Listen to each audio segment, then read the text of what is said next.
Hi guys, நம்ம இன்றைக்கி பார்க்க போகிறது கோதுமையில் பண்ண ப்ரௌனி, அதாவது வீட் ப்ரௌனி. கோதுமையில் பண்ணுறதால டெக்ஸ்சர் அண்டு டேஸ்ட்டில் ஏதாவது டிஃப்ரென்ஸ் வருமோன்னு நானும் எக்ஸ்பெக்ட் பண்ணேன். ஆனால் எந்த வித டிஃப்ரென்ஸும் இல்லாமல் க்ரிங்கிள் டாப்போட ஃபட்ஜியாக டேஸ்டியான ப்ரௌனியாக இருந்துச்சு. வீட் ப்ரௌனி செய்ய தேவையான பொருள் என்னென்னு பார்க்கலாம். கோதுமை மாவு, அதாவது வீட் 90 கிராம். டார்க் காம்பவுண்டுக்கு பதிலாக இன்றைக்கி மில்க் காம்பவுண்டில் பண்ண போகிறேன். ஸோ மில்க் காம்பவுண்ட் 100 கிராம் எடுத்திருக்கேன். Next brown sugar 100 gram, white sugar 75 gram, butter 100 gram, coffee powder 1/4 teaspoon, 2 முட்டை, கோகோ பவுடர் 30 கிராம்ஸ் எடுத்திருக்கேன். ஃபர்ஸ்ட் நம்ம white sugar and brown sugar ரெண்டையும் பவுடர் பண்ணி எடுத்துக்கலாம்.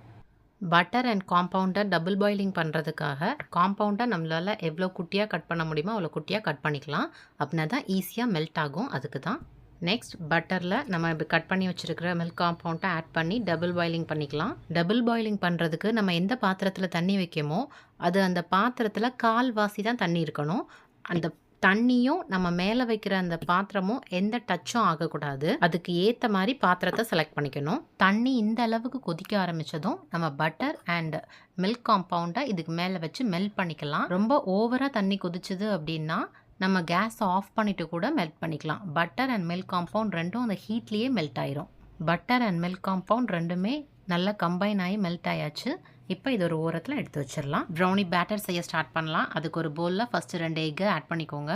இதில் 1/4 teaspoon salt and 2 teaspoon vanilla essence add பண்ணி beat பண்ணிக்கலாம். பீட்டரில் ஸ்லோ மோஷனில் தான் பீட் பண்ணணும். ஓவர் பீட் பண்ணிடவே கூடாது. எக் நல்லா பீட் ஆனதும் இப்போ இதில் நம்ம பவுடர் பண்ணி வச்சுருக்கிற ஒயிட் சுகர் அண்ட் ப்ரௌன் சுகரை ஆட் பண்ணி அதையும் பீட் பண்ணி எடுத்துக்கலாம். நம்ம ப்ரௌனி பேட்டரை ரொம்ப ஓவர் பீட் பண்ணக்கூடாது. அதுக்காக தான் நம்ம இந்த சுகர் ரெண்டையுமே பவுடர் பண்ணி ஆட் பண்ணுறோம். சுகரை ஆட் பண்ணதும் பீட்டரை ஆன் பண்ணாமல் இப்படி லைட்டாக அதை மிக்ஸ் பண்ணிக்கோங்க. அப்படின்னா தான் அது வெளியில் ரொம்ப பவுடரெல்லாம் தெரிக்காது. லைட்டாக மிக்ஸ் பண்ணிவிட்டு இப்போ ஸ்லோ மோட்லேயே மறுபடியும் பீட் பண்ணிக்கலாம். 2-3 டைம்ஸ் செஞ்சிட்டோம் அப்படின்னா இந்த அளவுக்கு பீட் பண்ணியிருக்கோம். இப்போ சுகர் மெல்ட் ஆகிருக்கும் அப்படிங்கிறது நமக்கே தெரியும். ஃபர்ஸ்ட் டைம் பண்ணும்போது நமக்கு இது சுகர் மெல்ட் ஆகிட்டா இல்லையான்னு தெரியணும் அப்படின்னா அந்த பேட்டரை லைட்டாக இப்படி கையில் எடுத்து தொட்டு பாருங்கள்.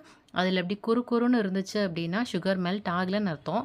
அதை விட்டுட்டு இப்படி நல்லா தண்ணியாக ஃப்ளாட்டாக போயிடுச்சு அப்படின்னா நமக்கு சுகர் நல்லா மெல்ட் ஆகிடுச்சுன்னு அர்த்தம். இப்போ இதில் டபுள் பாயிலிங் பண்ண பட்டர் அண்ட் மில்க் காம்பவுண்டை ஆட் பண்ணிக்கலாம். இந்த லிக்விட் நமக்கு கூலாகவும் இருக்கக்கூடாது, அட் த சேம் டைம் கொதிக்க சூடாகவும் இருக்கக்கூடாது. இப்படி கை வச்சா சுடணும், அவ்வளோதான்.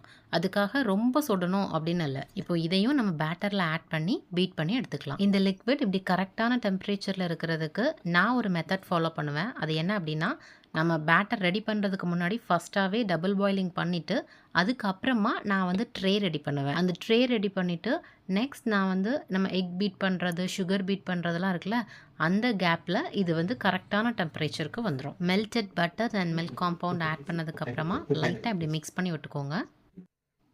அவ்வளோதான். இப்போ இதில் ட்ரை இன்க்ரீடியன்ட்ஸ் எல்லாத்தையும் ஆட் பண்ணிக்கலாம். ஆக்சுவலாக இந்த வீட், கோகோ பவுடர், காஃபி பவுடர் எல்லாத்தையும் மிக்ஸ் பண்ணிவிட்டு தான் நம்ம சலிக்கணும். நான் ஃபஸ்ட்டே ஆட் பண்ணிட்டேன். அதனால நான் இதிலே இப்படி லைட்டாக மிக்ஸ் பண்ணிப்பேன். நீங்கள் பண்ணுறதா இருந்தால் ஃபஸ்ட்டே இதை நல்லா மிக்ஸ் பண்ணிவிட்டு ஆட் பண்ணுங்கள். இனி பீட்டர் யூஸ் பண்ணாமல் ஹேண்ட் விஸ்க் வச்சே இப்படி மிக்ஸ் பண்ணுங்கள். ப்ரௌனி பேட்டரை நம்ம ஓவராக மிக்ஸ் பண்ணால் அந்த பேட்டர் ரொம்ப கட்டி ஆயிரும். அப்படி ரொம்ப கட்டி ஆயிட்டு அப்படின்னா நம்ம நினச்ச மாதிரி நமக்கு டெக்ஸ்சர் கிடைக்காது. அதனால தான் ஓவர் பீட் பண்ணக்கூடாது அப்படிங்கிறத அடிக்கடி மென்ஷன் பண்ணிகிட்டே இருக்கேன். அண்ட் இன்னொரு முக்கியமான விஷயம், நம்ம இதில் ட்ரை இன்க்ரீடியன்ட்ஸ் ஆட் பண்ணுறதுக்கு முன்னாடி நம்ம அவனை ப்ரீஹீட் பண்ணிட்டோம் அப்படின்னா நமக்கு டைமிங் கரெக்டாக செட் ஆகும். அவனையும் 170 டிகிரி செல்சியஸ் 10 மினிட்ஸ் ப்ரீஹீட் பண்ணிக்கோங்க. ஹேண்ட் விஸ்க் வச்சு நல்லா மிக்ஸ் பண்ணி விட்டதுக்கப்புறமா ஸ்பேட்சுலா வச்சு இப்படி ஓரங்கள் எல்லாத்தையும் நல்லா வலிச்சு விட்டு மிக்ஸ் பண்ணுங்கள். நம்மளோட ப்ரௌனி பேட்டர் இந்த அளவுக்கு ஃப்ளோயிங் கன்சிஸ்டன்சியில் இருக்கணும். இதுக்கு மேலே பெருசாக ஒன்றும் மிக்ஸ் பண்ண வேண்டாம். இனி இதை ட்ரேயில் ஆட் பண்ணிக்கலாம். ட்ரேயில் பார்ச்மெண்ட் பேப்பர், அப்படி இல்லை அப்படின்னா பட்டர் பேப்பர் போட்டுக்கோங்க. ஸ்பேட்சுலா வச்சு அந்த பவுலில் ஒட்டிகிட்டு இருக்க எல்லாத்தையுமே நல்லா இப்படி வலிச்சு விட்டுருங்க.